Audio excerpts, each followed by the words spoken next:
Hi there, tradie. We're meeting shortly to talk about making a strategy for how you're going to grow your business and how you're going to grow your business properly, by which I mean profitably, without you being too stressed, without you working too many hours, and with people in their jobs doing a good job. That's what my program is for, so I hope that's what you're wanting. I'd like you to do a little bit of preparation by watching this video. It's about 10 minutes, and doing the exercise that I'm going to talk you through in a second. I'm going to talk you around what I call our triangle model. It's a model explaining the framework that we use for our business coaching, right? It's the model that we use to decide what we're going to do in your business. The model that the strategy, if you work with us, will be based around. I'm going to ask you to rate yourself on each of the 6 components of the model on how well you're doing, right? We'll use a traffic light method. Go red, amber, green. Red for if it's bad, amber if it's okay, green if it's going great. And in a minute, I'm going to start. So now might be a good time to pause the video and go and grab a piece of paper and a pen. It's only 10 minutes, so probably don't need a cup of tea.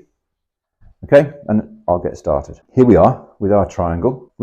That's why it's called the triangle model. It's a triangle. Inside is this business that you want, right? It's got a revenue goal. I don't know how many millions of dollars is your goal. It might be 1, it might be 2, it might be 3 or 5 or 10 or 20. Probably not much more than that. We've got a 10% net margin goal. That's my benchmark for how much profit you should be making after you get wages. And then we've got a smiley face for all the other stuff. The happy people, the not many hours, the no stress, or happy you. That's you, smiling. You get time away from the business. It's not reliant on you all the time.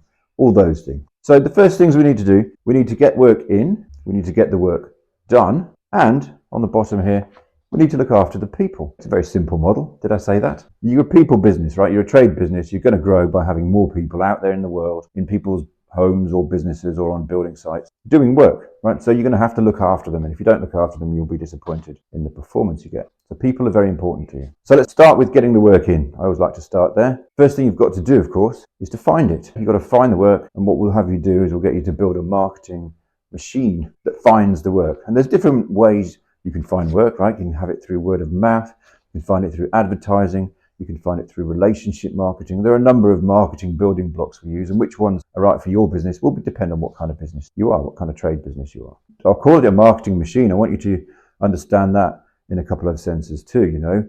I want you to understand it in the sense of, you know, you fuel it up and you turn it on and off it goes, generating leads or inquiries or phone calls or opportunities to win work. I also want you to think of it as systems, technology or tools or equipment and people working together to generate an outcome. Okay, that's how marketing machines or all machines should be considered, really. So consider it like that. You might be the person, and as your business grows, other people might be the people, but the systems and the technology might be consistent. So you need to build a marketing machine to find the work and probably to find it, you know, in a reasonably steady flow. You know, you don't want to be getting to the end of some jobs or the end of a busy period and think, shit, I've got no work coming in, and be in a panic and be in a quiet period, which happens distressingly often, doesn't it? Has that happened to you? Right, that's what we want to try and avoid.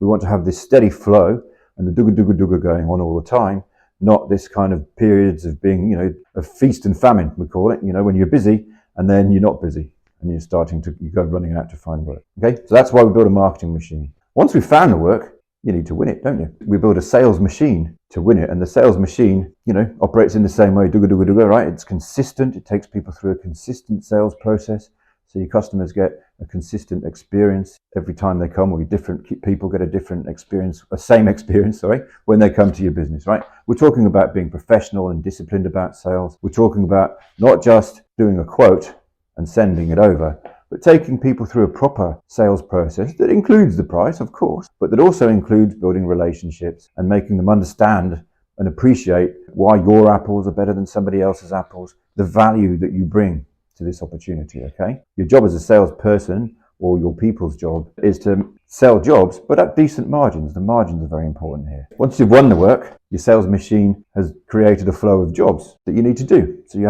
need to do the work, right? You need to build an operations machine to do that work. You know, you want your team, not so much you, with less supervision from you and less involvement from you. You want your team, your growing team, to be doing the work on time, on budget, following systems, following procedures, following a project plan or a job plan, without callbacks and defects. You want to maintain those margins that your sales machine costed into the quote. Okay, you want to maintain them and keep them. So have a flow of money into your back office machine. And your back office machine is there to get paid. That its job is to make sure the business gets paid for all the work that's happening. So of course it's more than just getting paid. It's paying everybody. It's doing with the payroll for your staff. It's making sure you meet your compliance obligations. And importantly, it's making sure you understand your money as well, your numbers. It's managing the money and understanding the money. And again, for you, but not necessarily by you. So you need to build a machine, a back office machine, to do the admin, to understand the money so that you can make decisions with your understanding of the money. So we find the work with marketing, we win it with sales, we do it with operations, we make sure we get paid with the back office. And of course, if you don't find enough of it, you have those periods of feast and famine and the quiet periods, which are very stressful. If you don't do sales properly, you have shitty, skinny margins, which is bad for cash flow and bad for profitability. You can be busy, can't you, but not have any money, and nobody wants that. If you don't do your operations well, you might still do good quality work, but you probably have to be very closely involved to make sure the quality stays. So this is about building a machine that can scale up a bit and grow a bit to your next million or two without you having to be there on site, because that would limit your ability to grow. And of course, if you don't build the back office machine, right, you won't understand the money, you won't know what your margins are like, and things will fall about, right? The back office machine is the glue that holds everything else together. Okay, back to the people. We're going to break that into two as well. We've got you and we've got your team. We need to manage you, right? You're going to change your role within this business as you grow it.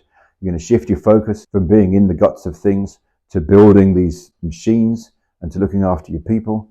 And you're going to shift from working in the business to working on the business. I know it's a cliche, but it's a good one. Okay, so we need to work on you. We need to help you with your mindset while you do this. We need to help you learn to let go, because you won't like doing that. If we manage you right, you'll be efficient and effective, and you'll drive the growth of this business. And if we don't, you'll probably be a bit stuck where you are and find it difficult to change. Last one is your team. You're very dependent on them, like I said. You need to pay attention to these people in order for them to perform well, or you'll be disappointed.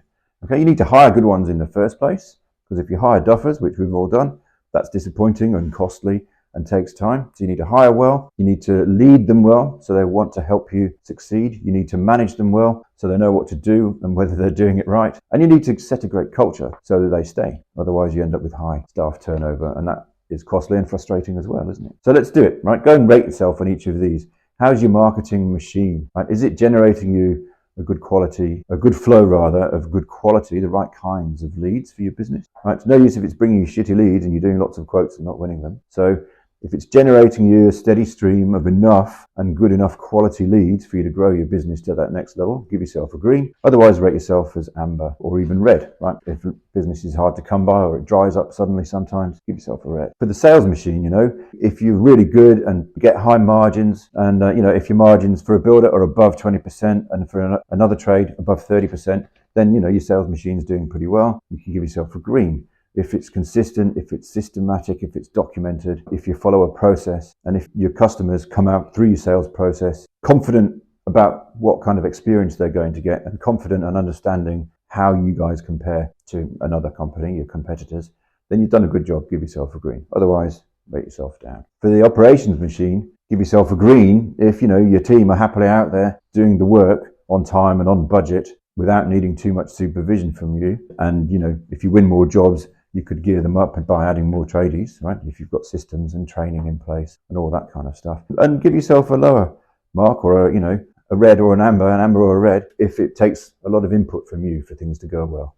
If it's a bit clunky, if you're nervous that if you step away and focus on the sales, things won't go so well. If you're not there and they don't go so well, you don't give yourself a green. For the back office, if everything runs smoothly, if you understand your numbers and your margins and your profitability on jobs, the boss gets paid and everyone gets paid on time, all that shit, right? If everything runs smoothly, but not by you, it's green. Otherwise, it's amber or red. For yourself, if you're efficient, if you're effective, if you only work 40 hours a week, then you can be green. If you're not, if you're very heavily on the tools or in the guts of things, if you're the person who does rather than the person who gets things done or makes sure things get done, then, maybe you're an amber or even a red.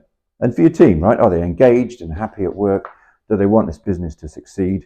Do they try hard? Are they skilled? Are they happy? Or do you have high staff turnover? Do you have frustrations? Do they argue? Is there somebody who, is culture bad? Are they shitty and complaining all the time?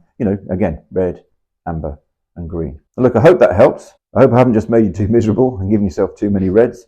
I imagine you've got some greens, some ambers, and some reds. We'll talk about them in our strategy session, and we'll talk about what we'll do about them. See ya.